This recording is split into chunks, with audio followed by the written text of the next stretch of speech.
Hey everyone, welcome back to our ACLS Review Series, the perfect way to stay sharp, stay confident, and stay ready. Whether you're preparing for your ACLS certification or just want to keep your skills fresh, this is the place to be. We're diving into just 3 questions per video.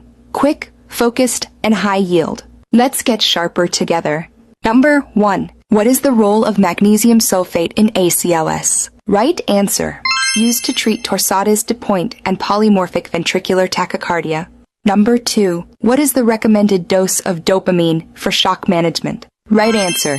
Start at 5 to 10 mcg per kilogram minute IV infusion, titrated to effect. Number 3.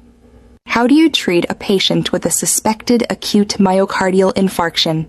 Right answer.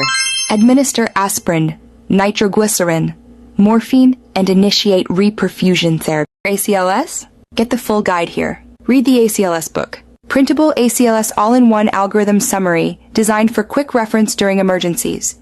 It covers key protocols including cardiac arrest, bradycardia, tachycardia, and post-arrest care. Perfect for students, providers, and code teams seeking a clear, fast-access guide to ACLS essentials in one streamlined format. Download the all-in-one summary printable. Link in description box below. Subscribe to my channel and click on the bell. Install the ACLS app on your phone. To access all these tools today, visit aclsstudyguide.com. Thanks for watching the video.